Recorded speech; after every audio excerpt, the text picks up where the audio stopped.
Hello, everyone. I'm Dominique. And I'm Christina, and we are the Connected in Glass podcast. Every week, we will feature interviews with glass artists who speak to their creative processes and overcoming challenges. These conversations are real and raw. We hope that by sharing these stories, you're able to find some connection and know that you're not alone. We just wanted to take a moment to thank you for listening to our podcast. We're super passionate about this project and work for hours every week to bring you this content. So if you'd like to help support us, please consider becoming a patron at patreon.com/connectedinglass. Also, please consider joining our Facebook group, Connected in Glass Community, where we continue the conversations from these episodes. We'd love to hear from you. Today, we're interviewing Rinoi Imada. Rinoi is a glass and multidisciplinary artist from Japan and has been working in glass since she was 14 years old. Hi, thanks so much for joining us. Hi. We're so excited to have you here. At first, we just want to try to do a little introduction, maybe skip the glass part of your life, even though it's been a major part of your life for a long time now. Want to tell us about where you live, maybe where you're from as well, what you enjoy besides glass, and then start working into the story of your glass life. Okay. Yeah, so I'm Rinoi Imada, I'm from Japan. Um I I was born in Akita in Japan, then moved to Tokyo, so mostly my like a childhood I spent time in Tokyo. I went to school there. Then after my high school, I moved to United States. So like when I was 19, then since then, I'm just being around. I finished undergrad. Right now, I'm a graduate student in RIT, Rochester Institute of Technology. My thesis coming up. Ooh, so exciting. And I would enjoy oh, it's really weird, but like I've been here like for 4 years, but I didn't get driver's license. Then I finally got it last year, so I really enjoy driving. Besides class. Cool. Got the freedom now, Yeah. able to travel. And tell us about how you started with glass. uh, so when I was 14, I found little like a private glass studio, where it's kind of I went to sightseeing in the old city. Then I found it's really pretty. Then I just feel like, oh, I really want to do it by myself. So that's it. That's my yeah. And did you just go to them and say, I want to learn this and start right there? Or did you have to search around to find a place that would let you try it? I started there for 1 year, but I found out there's a one glass studio. It's pretty close to my town. Like it's like a 10 minutes drive. So I moved to the studio. It's actually a pretty big studio. It's called Aya Glass Studio. Then some people been there like a Grant Gamazzi or Ethan Stern doing a workshop there. Then I learned all the basic of glass blowing from Kenji Ito, the boss in the studio. Then yeah, I was there like 3 4 years to learn glass. And that was mostly hot shop glass, or was there a little bit of flame working too? Mostly hot shop. I learned some flame working. I got a setup, flame working studio, little setup in my house. So yeah. And what brought you over here to the United States? And how did you find glass when you got here? So yeah, so Kenji Ito invited many like American and also like Martin Yaneki was there too. And one time there was a glass festival in my city. Then he invites Nancy Karen. Then I asked her where I should learn glass more. Then she recommended United States, then also Catherine Gray. So I I'm like, Oh, okay. So I think I should learn from Kathy. Then I went to the school, like Cal State University San Bernardino, where Kathy teaching. So yeah, that's like something, the reason. I was just like, okay, I'm just gonna go. Was it scary just kind of like moving to a whole new country? Uh, it's more exciting, but like also a little bit nervous too. But yeah, mostly exciting. Excited. So, can you describe your current style of work? We looked at your website a little bit and we were really excited about your whole I am project, which Uh, sounds really cool. Could you explain that to us and maybe a little bit more about what you're focusing on? yeah. Thank you for like looking at that.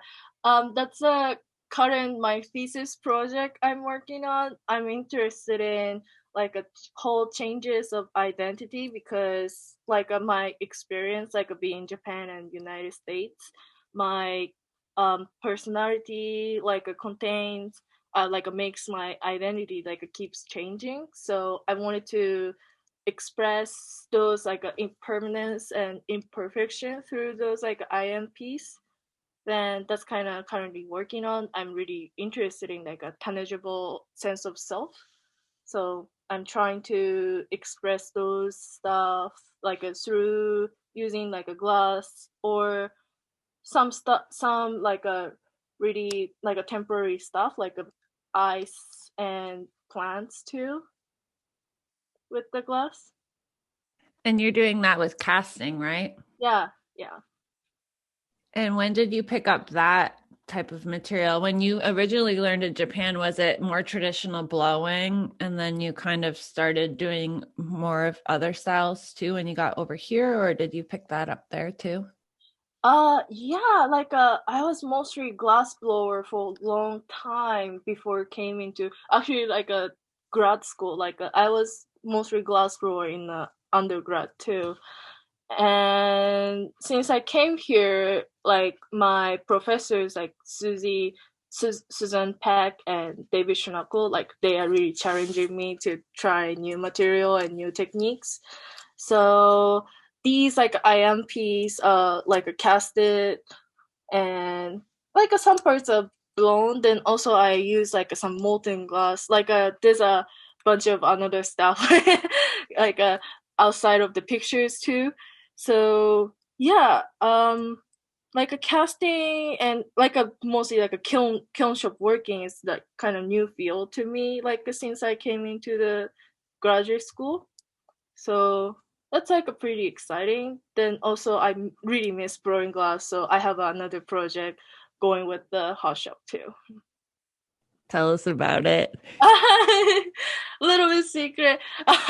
um, like I have a thesis exhibition like 2 weeks later, but like I still working on it. That's I recorded my sound saying like I in Japanese and English. Then I take a sound wave out of it, then I push it against it. I think I have picture in the Instagram for that. That sounds so cool. So how do you find that kind of inspiration and how do you kind of create that into a more tangible thing? uh, yeah, like I really inspired by like Anna Mozalski or like Jocelyn Prince, like their experimental work, then also um something based on like a sound material. So yeah, I don't want to watch glass as a craft material, really. I just want to see them as a conceptual material. So I really inspired by like people who uses glass as a like a conceptual vehicle to express their artwork. Mhm. That's so cool and unique. I was wondering, so when you're doing this, are you doing this in a team environment? Are you doing all of this more solo or a little bit of both?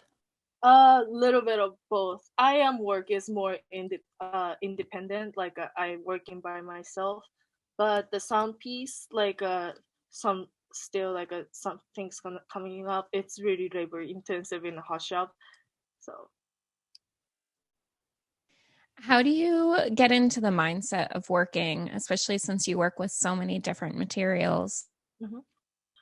Um, it's totally depends on something like I feel comfortable with it. So when I think like a this like a this specific work should work in a hot shop, then I just gonna go hot shop.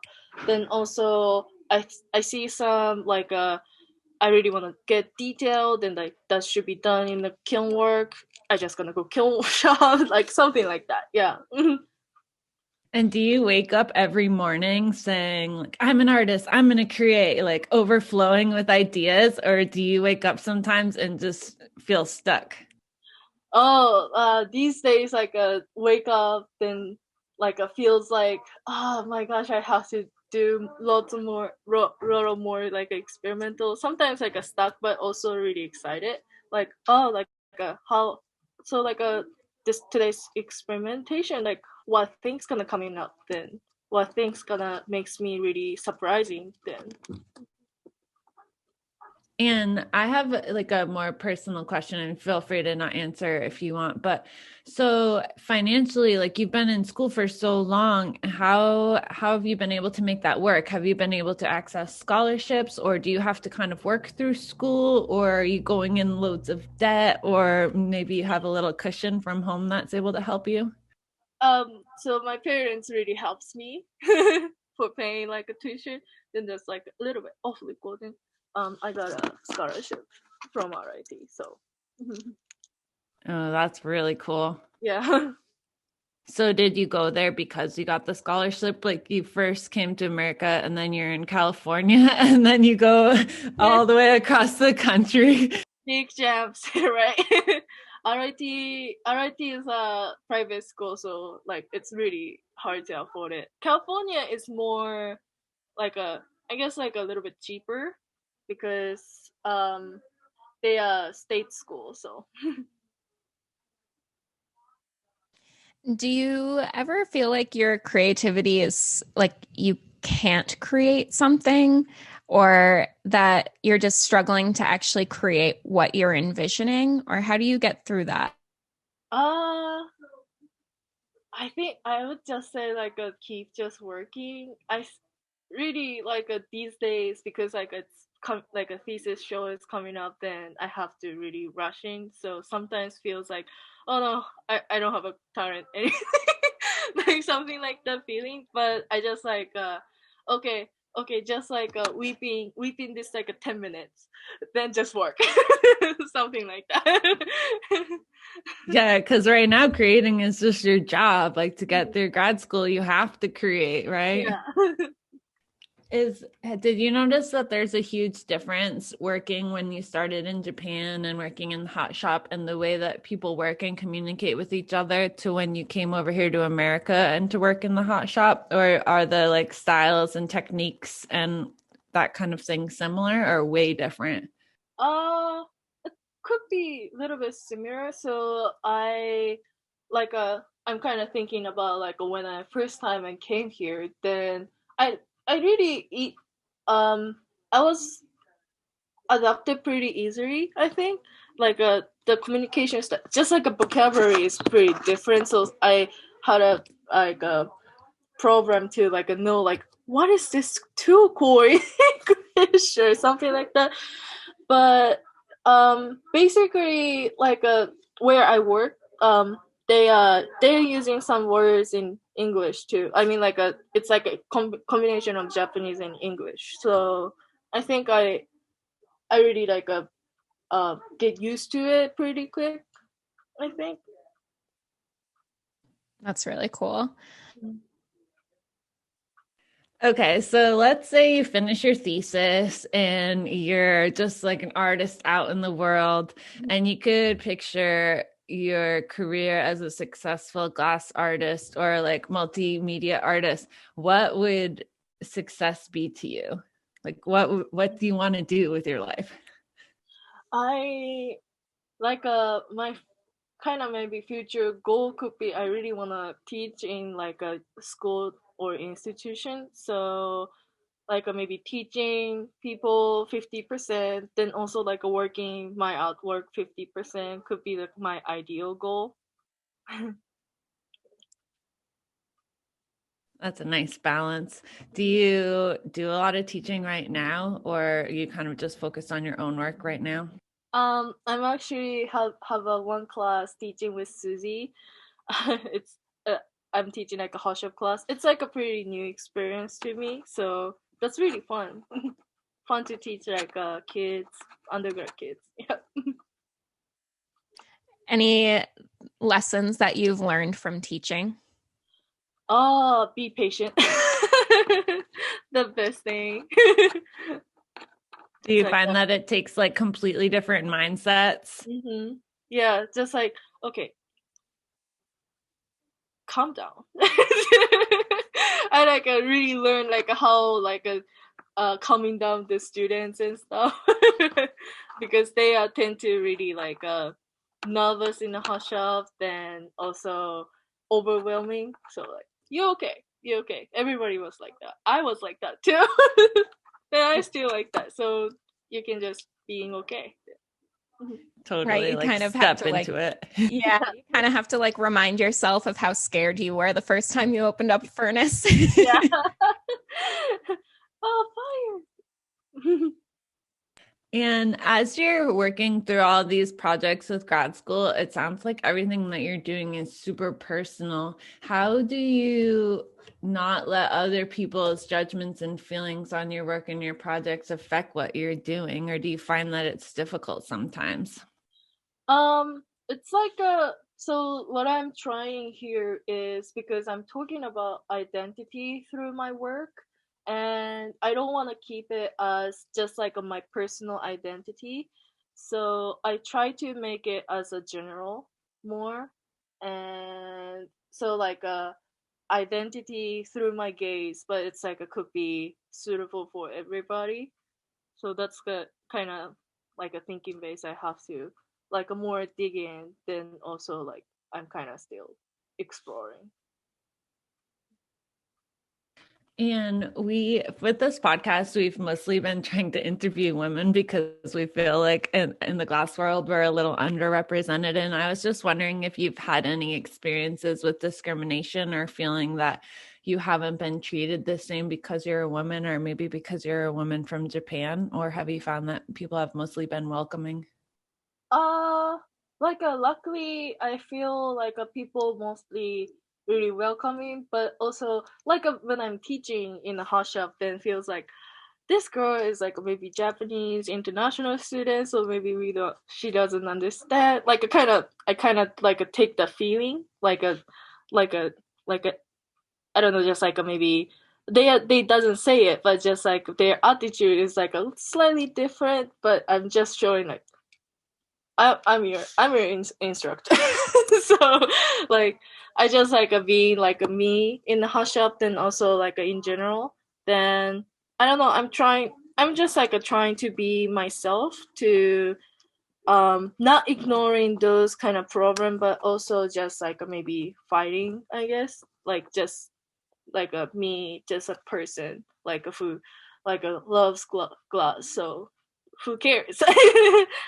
Yeah.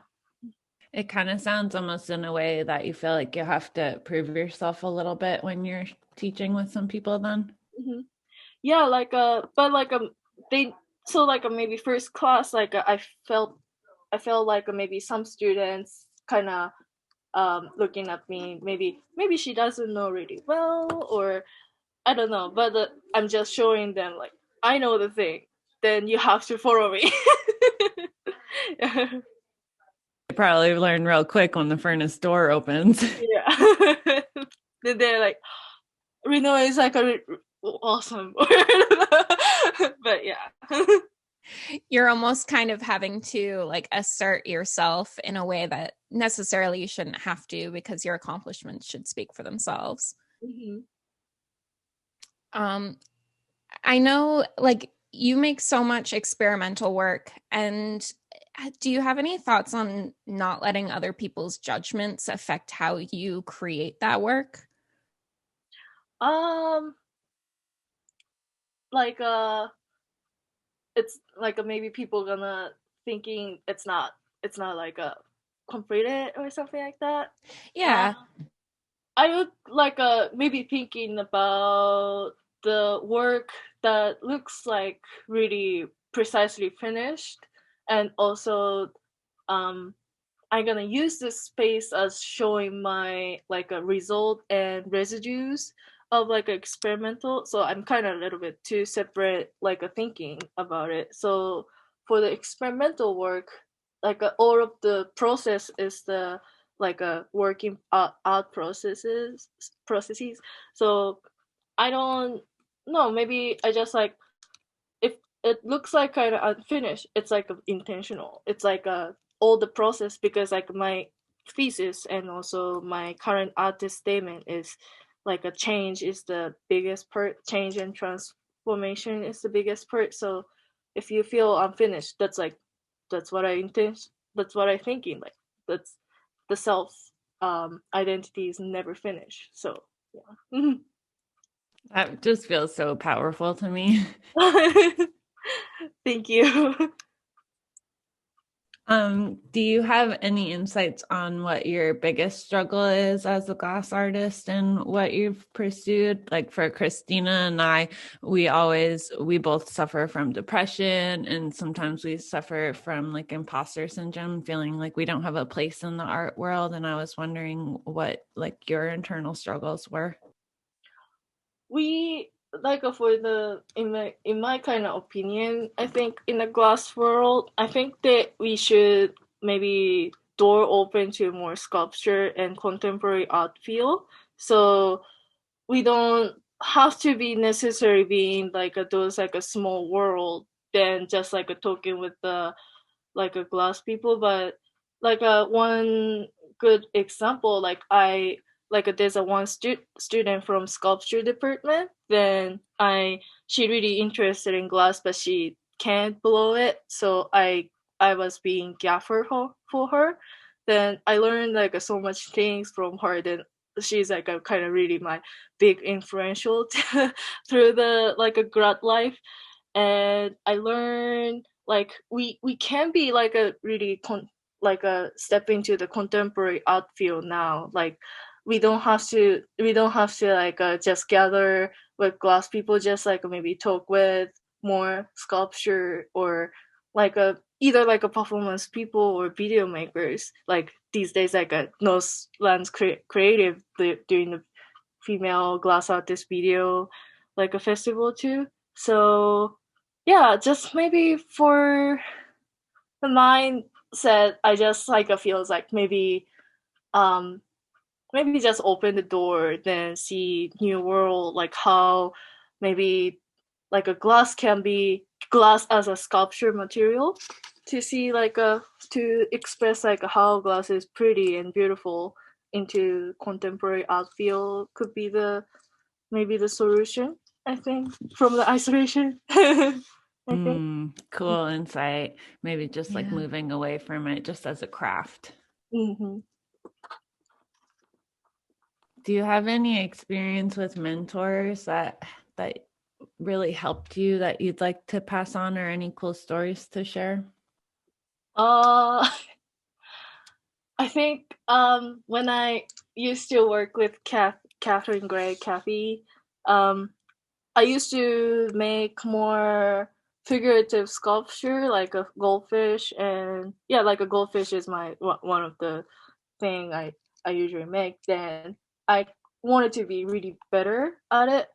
Then I talk about it in I think one critique or something, but she was like, then I think I use somebody for the example. Then I talk about I think I really want to be like that person, like who can make really real sculpture.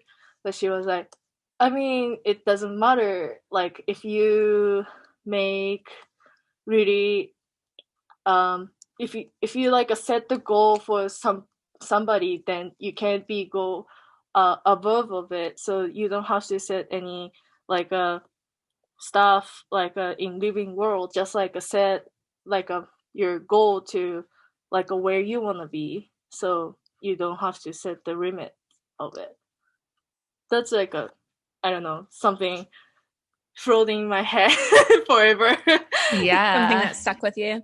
Yeah. How do you feel about like it sounds like she was a mentor for you, and I think she's such a strong figure on Blown Away. And what do you think about that? And does it like do you really enjoy watching her on there? Do you like how they portrayed her? Was that like her personality? Is the whole thing gonna go to the podcast? But like,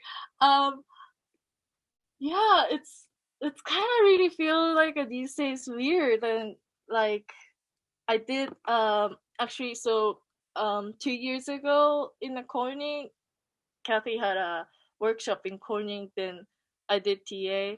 Like everybody already know her from the Blown Away. Then some little kids coming towards her. They're like, "Oh, you're Catherine Gray. Can I take a picture?" Then I'm like, "Wow, you're really celebrating."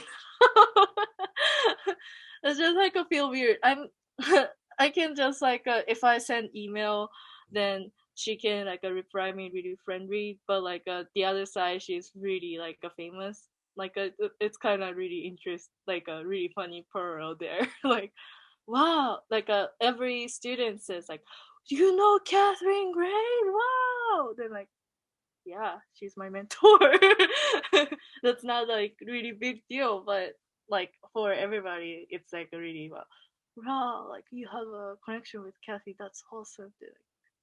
That's awesome, but like, I mean, if you talk with her, she's gonna be pretty friendly. I think it's so cool that they have a lady that's kind of being the lead role in that show. And I love how she's a little tough, but also kind. And it kind of sounds the same way with the way that she gave you that critique and you're able to carry that with you. Yeah, like mostly she's really nice, but she's really strict. And also, I was the person who like a continuously like she knows like a who like I am the person like who works in the glass maybe forever. So she like maybe um like give me some like a severe like views into my work. Then it's like a really helpful. So yeah. Like stronger critiques because she knows that you're gonna carry it forever. My critique took forever. We all need a kick in the butt. Seriously. Did COVID like completely adjust your whole world, or were you able to survive it pretty safe, and were your family pretty good through COVID too? Yeah. Then we did pretty like a smart system. Like we can book out the facility to not get too many people in one place. So that's really helpful to keep us safe too. So do you have any final parting words or moments of wisdom or last sentences for the ending?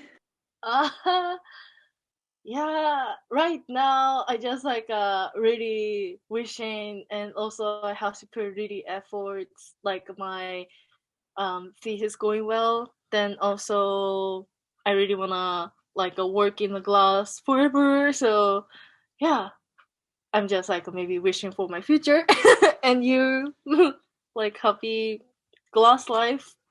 I think. Well, we wish you luck. We'll be rooting for you. And we really, really love your IM work. It's so cool. So you're doing awesome. And just keep it up. Yeah. Yeah, thank you so much. Yeah, Thanks so much for all your time and for sharing all this personal stuff with us. Yeah. Thank you so much for listening to this week's episode of Connected in Glass. Make sure to follow us on Facebook and Instagram for more information on the artists we interview and for updates on the podcast.